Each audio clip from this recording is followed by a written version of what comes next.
আসলে আমাদের বাংলাদেশের মুভি ইন্ডাস্ট্রিটা মানে একটা ট্রানজিশন পিরিয়ডের ভিতর দিয়ে যাচ্ছে। অনেক কিছু ভালো লাগছে, কোনো সিনেমা হচ্ছে রোমান্টিক ভালো লাগছে, আবার কোনোটা অ্যাকশন ভালো লাগছে। দুজনের স্বপ্নের নায়ক শাকিব খান। আসলে দেখবেন যে কেজিএফ বা অ্যানিমেল যে মুভিগুলোর কথা বললেন, এই মুভিগুলোতেও কিন্তু মানে নেগেটিভ ফিডব্যাক থাকেই। মানে দিনে হলো 10 বার দেখা হয়, এরকম সবসময় কাজ করে এই গানই বাজতে থাকে। আমার বান্ধবী জায়েদ খানের ফ্যান। আমার স্বপ্নের নায়ক আমার হাজবেন্ড। লম্বাটা শর্টটাতে ওনাকে অল্প বয়স্ক একদম কচি লাগতেছে, আর হচ্ছে লম্বা চুলটাতে ওনাকে অ্যাকশন হিরোর মতো লাগে, দুইটাতেই ভালো লাগে। কেন বলবো? ভাইরাল হয়ে যাবো তো আমি। আমরা তো ফ্যান হিসেবে শাকিব খানকে বলছি স্বপ্নের নায়ক। না ভাইয়া তো কিছু না, আমি যেটা বলবো সেটাই। আমি দেখছি প্রিয়তমা, দেখছি এর আগে, তারপরে গোলই সিনেমা দেখছি। অনেক কিছু ভালো লাগছে, কোনো সিনেমা হচ্ছে রোমান্টিক ভালো লাগছে, আবার কোনোটা অ্যাকশন ভালো লাগছে। তুফানের যে লুক জি, অনেক ভালো লাগছে, সেই জন্য দেখতে আসছি। মানে দিনে হলো 10 বার দেখা হয়, এরকম সবসময় কাজ করে এই গানই বাজতে থাকে। গান কেমন লেগেছে? অনেক ভালো লাগছে, এই গান সবসময় ঘরে অনই থাকে পিসিতে। ঘরে বাঁচতে থাকে সারাক্ষণ। জি, সবসময় আমি কাজ করে গান বাজতে থাকি। না, ইনফ্যাক্ট আমরা শুরু থেকে দেখতে যাচ্ছিলাম, বাট আমরা কাজিনরা সবাই একসঙ্গে হতে পারছিলাম না, সরি সামহাউ।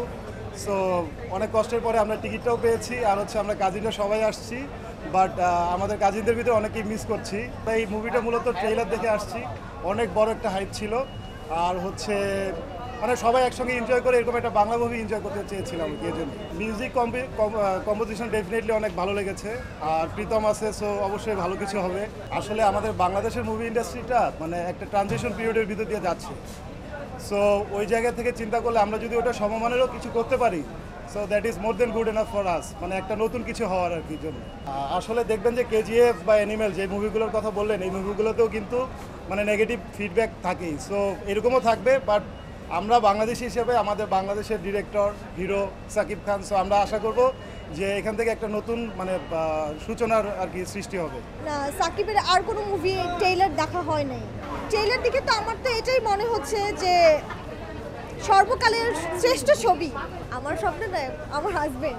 ক্রাশ ক্রাশ বলতে হ্যাঁ, Salman Shah best, one of the best ছিল। সেই জায়েদ খান সেই। Very talented person. কেন বলবো? ভাইরাল হয়ে যাবো তো, এটা বললে ভাইরাল হয়ে যাবো। কেন বলবো? ভাইরাল হয়ে যাবো তো আমি। তো না, আমার ফ্র্যাঙ্কলি আমার আগে ভালো লাগতো না, কজ এই লুক দেখে জোস। তুফান সর্বপ্রথম বাসায় দেখার জন্য রাজি হচ্ছে আইনে ভাবি নিজেই কেন ভাই রাজি হয় নাই? না ভাইয়া তো কিছু না, আমি যেটা বলবো সেটাই। আসলে আজকে দুজন প্ল্যান করে বের হয়েছি, মুভির টিকিট কাটবো এই চিন্তা করেও আসছি, এই জন্য দুজন ম্যাচিং করে আসছি। ফ্রেন্ডরা তো ম্যাচিং করেই, এটা তো কমন বিষয়। দুজন কি বান্ধবী? বান্ধবী ফ্রেন্ড। দুজনের স্বপ্নের নায়ক শাকিব খান। আসলে এখন তো ট্রেন্ডে আছে শাকিব খান, সো শাকিব খানই তো এখন বলা উচিত, কারণ শাকিব খান এত ভালো মুভি করতেছে।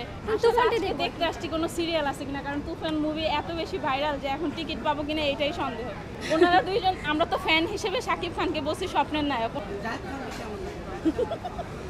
আমার বান্ধবী জায়েদ খানের ফ্যান। জায়েদ খানকেও দেখতে চায় সামনাসামনি। সে এরকম কাজগুলো করে যার কারণে ভাইরাল হয় আর কি। সে অনেক ফানি টাইপের আর কি, টিকবাজি মারে, যে কারণে মানে খুব ভাইরাল ট্রেন্ডে আছে এখন আপাতত। সো ট্রেন্ডে যে থাকে তাকেই ভালো। ওই যে দুষ্টু কোকিল, হ্যাঁ দুষ্টু কোকিলের মধ্যে যে শুট করে না, তারপর যে বলে যে থাক ওর বেচারা লাস্ট পার্টি। হ্যাঁ, আমরা করছি, টিকটক করছি। আমরা টিকটকে করছি এই যে দুষ্টু কোকিল গান। দুষ্টু কোকিল। আর আগের চেয়ে এখন আরো বেশি ইয়ং লাগে শাকিব খানের দেখতে।